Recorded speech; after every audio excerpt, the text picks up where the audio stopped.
جماعت کی تاکید اور فضیلت۔ رسول اللہ صلی اللہ علیہ وسلم کی احادیث سے یہ بھی معلوم ہوتا ہے کہ نماز کی اصل فضیلت اور برکت حاصل ہونے کے لیے جماعت کے ساتھ نماز پڑھنا بھی شرط ہے، اور اس کی اتنی سخت تاکید ہے کہ جو لوگ غفلت سے یا سستی سے جماعت میں حاضر نہیں ہوتے تھے، ان کے متعلق حضور صلی اللہ علیہ وسلم نے ایک دفعہ ارشاد فرمایا تھا کہ میرا جی چاہتا ہے کہ میں ان کے گھروں میں آگ لگوا دوں۔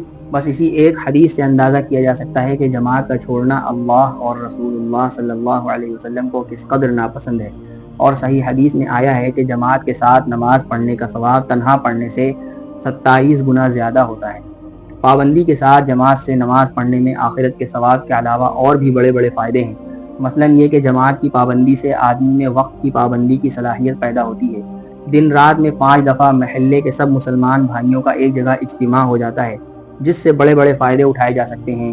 جماعت کی پابندی سے نماز کی پوری پابندی نصیب ہو جاتی ہے، اور جو لوگ جماعت کی پابندی نہیں کرتے، اکثر دیکھا گیا ہے کہ ان کی نمازیں کثرت سے قضا ہوتی ہیں۔ اور ایک بہت بڑا فائدہ یہ ہے کہ جماعت کے ساتھ نماز پڑھنے والے ہر آدمی کی نماز پوری جماعت کی نماز کا جز بن جاتی ہے، جس میں اللہ کے ایسے نیک اور صالح بندے بھی ہوتے ہیں جن کی نمازیں بڑی خشوع و خضوع والی ہوتی ہیں، اور اللہ تعالیٰ انہیں قبول فرماتا ہے۔ اور اللہ تعالیٰ کی شان کریمی سے یہی امید ہے کہ جب وہ جماعت کے کچھ لوگوں کی نمازیں قبول فرمائے گا تو انہی کے ساتھ نماز پڑھنے والے اور دوسرے لوگوں کی بھی قبول فرمائے گا، اگرچہ ان کی نمازیں اس درجے کی نہ ہوں۔ بس ہم میں سے ہر شخص کو سوچنا چاہیے کہ بلا کسی سخت مجبوری کے جماعت کھو دینا کتنے بڑے ثواب سے اور کتنی برکتوں سے اپنے کو محروم کر دینا ہے۔ واضح رہے کہ جماعت کی یہ تاکید اور فضیلت صرف مردوں کے لیے ہے۔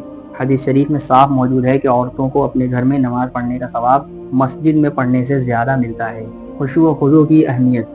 خشوع و خضوع کے ساتھ نماز پڑھنے کا مطلب یہ ہے کہ اللہ تعالیٰ کو حاضر و ناظر سمجھتے ہوئے نماز اس طرح پڑھی جائے کہ دل اس کی محبت سے بھرا ہوا ہو، اور اس کے خوف سے اور اس کی بڑائی اور عظمت کے خیال سے سہما ہوا ہو، جیسے کوئی مجرم کسی بڑے سے بڑے حاکم و بادشاہ کے سامنے کھڑا ہوتا ہے۔ کھڑا ہو تو خیال کرے کہ میں اپنے اللہ کے سامنے حاضر ہوں اور اس کی تعظیم میں کھڑا ہوں۔ رکوع کرے تو خیال کرے کہ میں اسی کے آگے جھک رہا ہوں۔ اسی طرح جب سجدہ کرے تو خیال کرے کہ میں اس کے حضور میں سجدہ کر رہا ہوں اور اس کے سامنے اپنی ذلت اور عاجزی ظاہر کر رہا ہوں۔ اور بہت اچھا تو یہ ہے کہ کھڑے ہونے کی حالت میں اور رکوع و سجدے میں جو کچھ پڑھے اس کو سمجھ سمجھ کر پڑھے۔ دراصل نماز کا اصلی مزہ جب ہی ہے کہ جو کچھ اس میں پڑھا جائے اس کے معنی مطلب سمجھ کر پڑھا جائے۔ نماز میں جو کچھ پڑھا جاتا ہے اس کے معنی یاد کر لینا بڑا آسان ہے۔ نماز میں خشوع و خضوع اور اللہ تعالیٰ کی طرف دل کی توجہ دراصل نماز کی روح اور اس کی جان ہے، اور اللہ کے جو بندے ایسی نمازیں پڑھیں ان کی نجات اور کامیابی یقینی ہے۔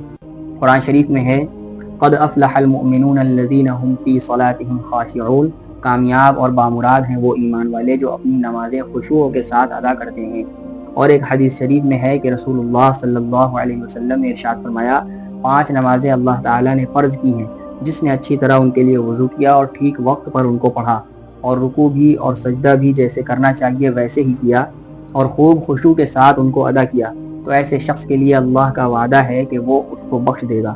اور جس نے ایسا نہ کیا، یعنی جس نے اتنی اچھی طرح نماز نہ پڑھی، تو اس کے لیے اللہ کا کوئی وعدہ نہیں ہے، چاہے گا تو اس کو بخش دے گا اور چاہے گا تو سزا دے گا۔ بس اگر ہم چاہتے ہیں کہ آخرت کے عذاب سے نجات پائیں اور اللہ تعالیٰ ضرور ہی ہم کو بخش دیں، تو ہمیں چاہیے کہ اس حدیث شریف کے مضمون کے مطابق 5 وقت کی نماز ہم اچھے سے اچھے طریقے سے پڑھا کریں۔ نماز پڑھنے کا طریقہ۔ جب نماز کا وقت آئے تو ہمیں چاہیے کہ پہلے اچھی طرح وضو کریں اور یوں سمجھیں کہ اللہ تعالیٰ کے دربار کی حاضری کے لیے اور اس کی عبادت کے لیے یہ پاکی اور یہ صفائی ضروری ہے۔ اللہ تعالیٰ کا یہ احسان ہے کہ اس نے وضو میں بھی ہمارے لیے بڑی رحمتیں اور برکتیں رکھی ہیں۔ حدیث شریف میں ہے کہ وضو میں جسم کے جو حصے اور جو اعضاء دھوئے جاتے ہیں، ان اعضاء سے ہونے والے گناہ وضو ہی کی برکت سے معاف ہو جاتے ہیں، اور ان گناہوں کا پاک اثر گویا وضو کے پانی سے دھل جاتا ہے۔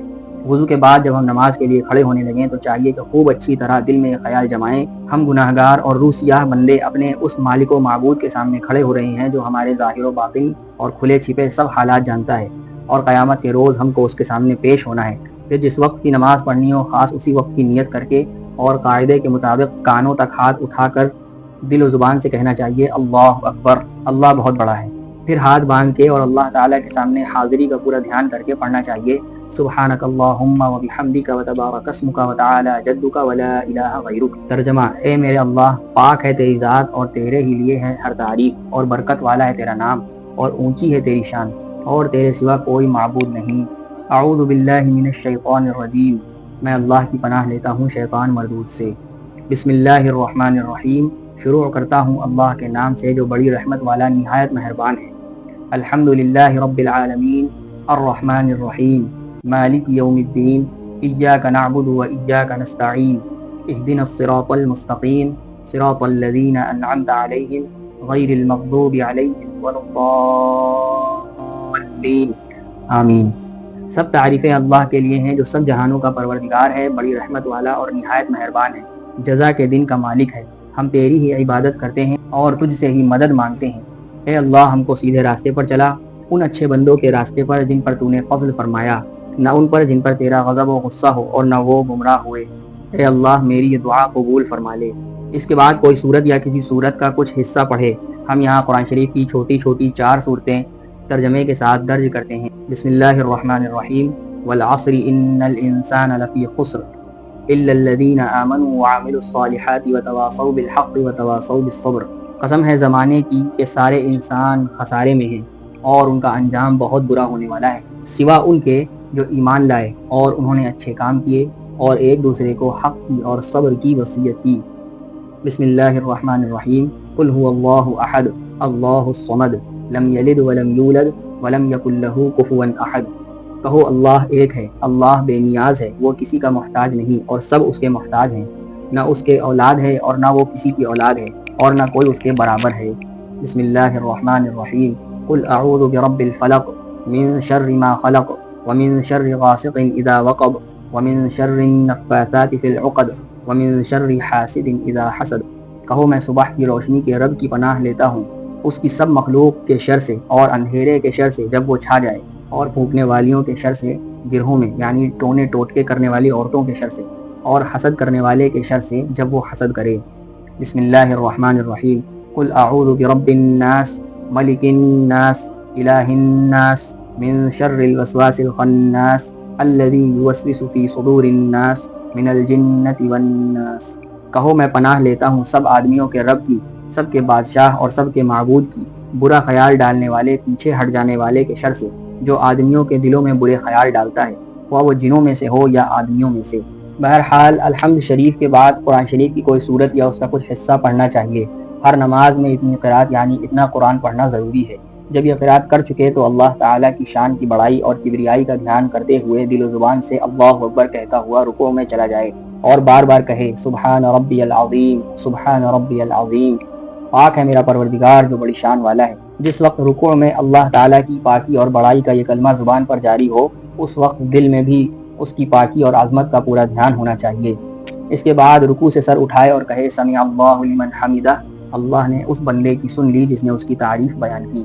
اس کے بعد کہے ربنا لک الحمد، اے ہمارے مالک و پروردگار سب تعریفیں تیرے ہی لیے ہیں۔ اس کے بعد پھر دل و زبان سے اللہ اکبر کہے اور اپنے مولا کے سامنے سجدے میں گر جائے اور یکے بعد دیگرے 2 سجدے کرے، اور ان سجدوں میں اللہ تعالیٰ کا پورا دھیان کر کے اور اپنے سامنے اس کو حاضر و ناظر جان کے اور اس کو اپنا مخاطب بنا کے زبان سے اور زبان کے ساتھ دل و جان سے کہے اور بار بار کہے سبحان ربی الاعلی سبحان ربی الاعلی سبحان ربی الاعلی، پاک ہے میرا پروردگار جو بہت اونچی شان والا ہے۔ سجدے کی حالت میں جس وقت یہ کلمہ زبان پر ہو، اس وقت دل میں اپنی عاجزی اور کمتری کا اور اللہ تعالیٰ کی پاکی اور بے حد بلندی کا پورا دھیان ہونا چاہیے۔ یہ دھیان اور یہ خیال جتنا زیادہ اور جتنا گہرا ہوگا، نماز اتنی ہی زیادہ اچھی اور زیادہ قیمتی ہوگی، کیونکہ یہی نماز کی روح ہے۔ یہ صرف ایک رکعت کا بیان ہوا، پھر جتنی رکعت نماز پڑھنی ہو اسی طرح پڑھنی چاہیے۔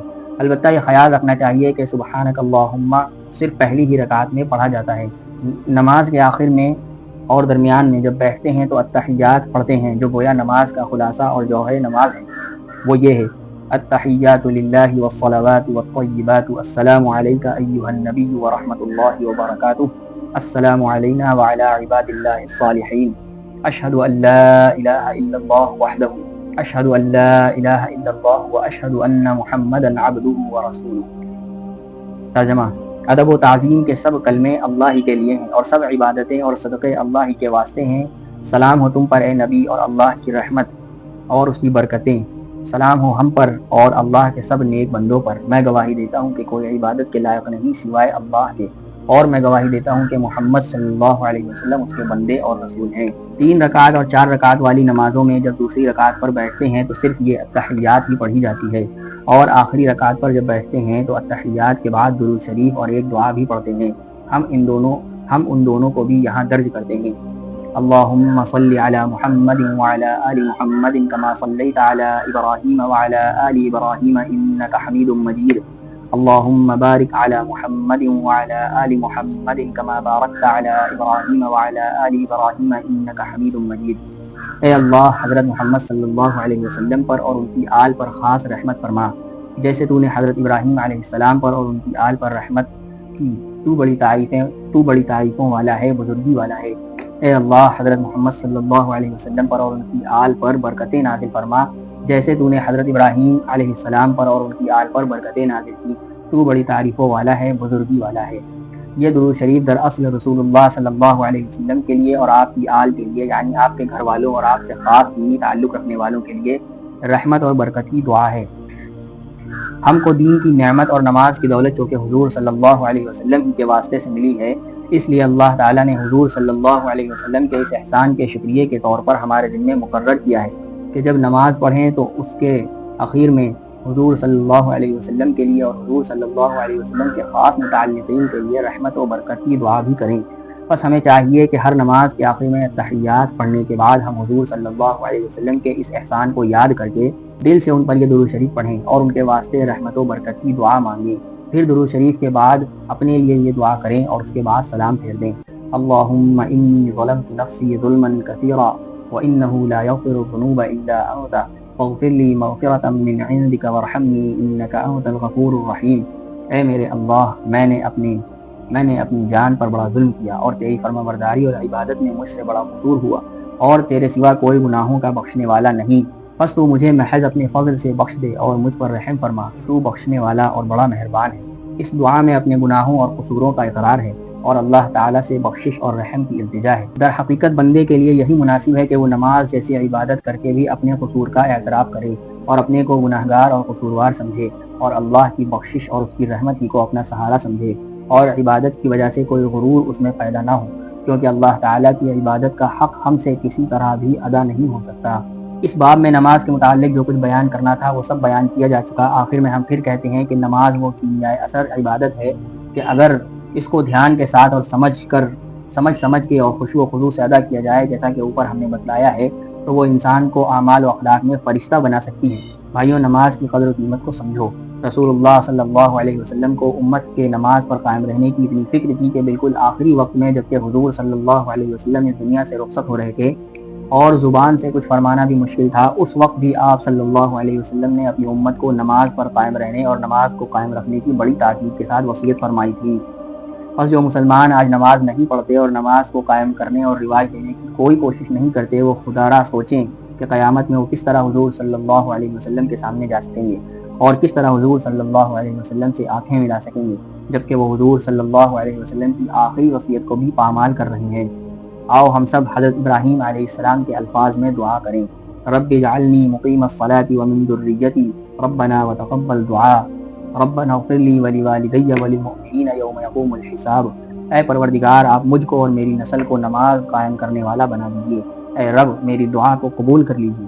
اے پروردگار، مجھ کو اور میرے والدین کو اور سب ایمان والوں کو قیامت کے دن بخش دیجیے۔